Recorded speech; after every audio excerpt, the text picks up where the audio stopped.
Assalamualaikum warahmatullahi wabarakatuh. Saudaraku yang dimuliakan oleh Allah, marilah kita berzikir dan bersyukur kepada Allah Subhanahu wa taala atas segala limpahan karunia dan nikmatnya.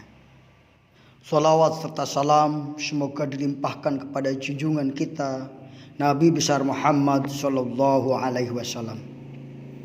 Dalam kesempatan yang berbahagia ini, saya ingin berbagi untuk diri saya dan teman-teman terkait dengan masalah zikir dan syukur kepada Allah Subhanahu wa taala.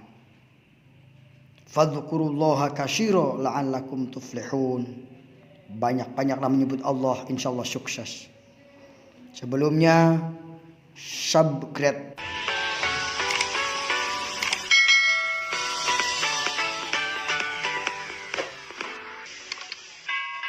Masyaallah Sayyidina Muhammad. Fadhkuruni adzkurukum washkuruli wala takfurun. Maka ingatlah kamu kepadaku, niscaya aku ingat kepadamu, dan bersyukurlah kepadaku, dan janganlah kamu mengingkari. Ya ayyuhalladzina amanu dzkurullaha dzikran katsira. Wahai orang-orang beriman, berzikirlah dengan mengingat dan menyebut nama Allah dengan zikir yang banyak-banyak. Saudaraku yang dimuliakan oleh Allah Subhanahu wa taala, berdasarkan firman Allah tersebut, maka kita hendaknya senantiasa berzikir kepada Allah Subhanahu wa taala, baik di pagi hari maupun di sore hari. Fadhkurullaha katsira wasabbihuhu bukratan wa asila. Maka perbanyaklah menyebut nama Allah dan bertasbihlah kepadanya, baik di waktu pagi maupun di waktu petang.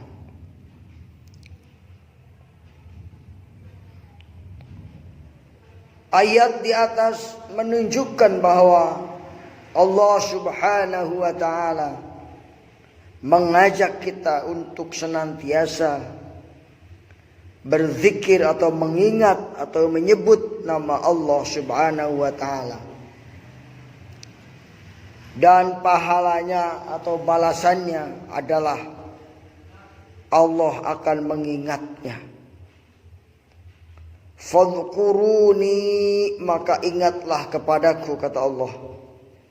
Adzkurkum, niscaya aku akan mengingatmu.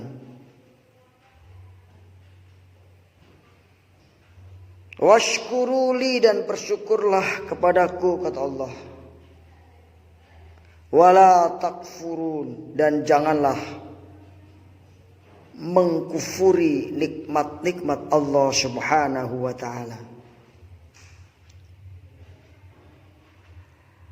Ayat ini mengandung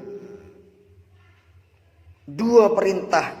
Yang pertama ada perintah berzikir kepada Allah Subhanahu wa taala.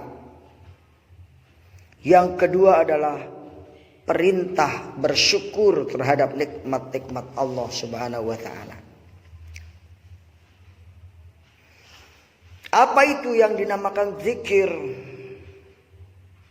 Zikr, zakara yudzakiru, tazkirah. Bagaimana zikir itu? Zikir artinya mengingat. Allah Subhanahu wa taala menganjurkan kita agar mengingat Allah, karena Allah lah yang memberikan segala macam kebutuhan hidup kita, baik yang diminta maupun yang tidak diminta Allah kasih. Oleh karena itu kita dianjurkan mengingat Allah Subhanahu wa taala. Fadhkuruni, kata Allah, ingatlah aku. Azkurkum, maka aku akan mengingatmu. Di sini ada timbal balik, ada stimulus, ada rangsangan, ada yang dirangsang. Di mana Allah Subhanahu wa taala memberikan stimulus, fadhkuruni baru azkurkum. Ingat kepadaku baru aku akan ingat kepadamu. Subhanallah, indah sekali ini bahasa Al-Qur'an. Apa yang dinamakan zikir? Zikir adalah ingat kepada Allah. Salah satu bentuk zikir adalah salat. As-salatu lidzikri, dirikanlah salat untuk mengingatku. Jadi kalau kita sedang melaksanakan ibadah salat kepada Allah Subhanahu wa taala, hendaknya kita mengingat Allah, mengingat kebaikan Allah, mengingat-ingat apa saja yang diberikan oleh Allah kepadaku. Nah, dengan mengingat Allah, maka kita akan menjadi ingat akan nikmat-nikmatnya. Dengan mengingat nikmat Allah, maka kita akan menjadi orang yang bersyukur. Nah, ini. Kalau zikir itu ada 3, yaitu zikir secara lisan. Subhanallah, walhamdulillah, wala ilaha illallah, Allahu akbar. Nah, itu zikir. Mengingat Allah secara lisan. Ada zikir secara hati. Nah, di mana begitu kita mengingat Allah, mengucapkan subhanallah, alhamdulillah, wala ilaha illallah, wallahu akbar, hati kita itu mengartikan subhanallah. Nah, dalam hati kita, maha suci Allah. Alhamdulillah, segala puji bagi Allah. Wala ilaha illallah, dan tidak ada Tuhan yang disembah kecuali Allah. Allahu akbar, Allah maha besar. Zikir secara lisan, kita mengucapkan kalimat tersebut. Secara hati kita memaknai apa yang kita ucapkan. Zikir jahar sama zikir sirri. Jahar artinya keras terdengar, sirri artinya rahasia.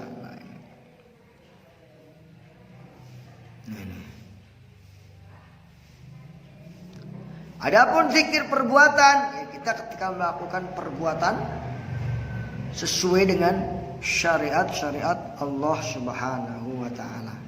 Perpaduan antara zikir hati, zikir lisan, itulah yang dinamakan zikir perbuatan atau af'al.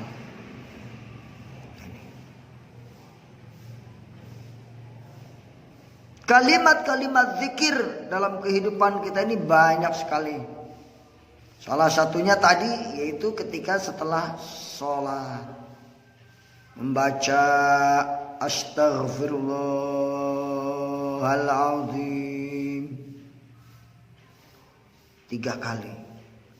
Astaghfirullahaladzim li wali walidayya warhamhuma kama rabbayani shaghira 3 kali. Allahumma ajirna minan nar 7 kali. Allahumma antas salam wa minkas salam 1 kali. Rabbana innana sami'na munadiyan yunadi lil iman an aminu bi rabbikum fa amanna. Itu zikir setelah sholat. Nah, zikir yang bebas itu dalam selain setelah sholat. Pokoknya apapun yang kita lakukan, dalam hati kita senantiasa mengucapkan Allah, Allah, Allah, Allah, Allah, Allah, mengingat Allah.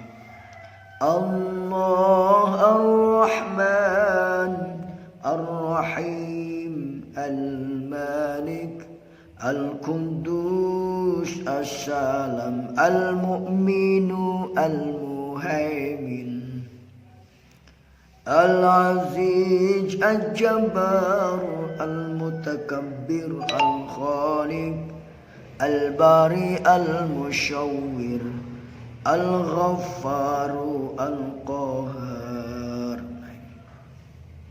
Itu kalimat zikir namanya kalimat Asmaul Husna. Nama-nama Allah yang baik ada 99. Dalam Al-Quran dikatakan walillahil asmaul husna wad'u biha. Dan bagi Allah memiliki nama-nama yang baik, maka berdoalah dengannya.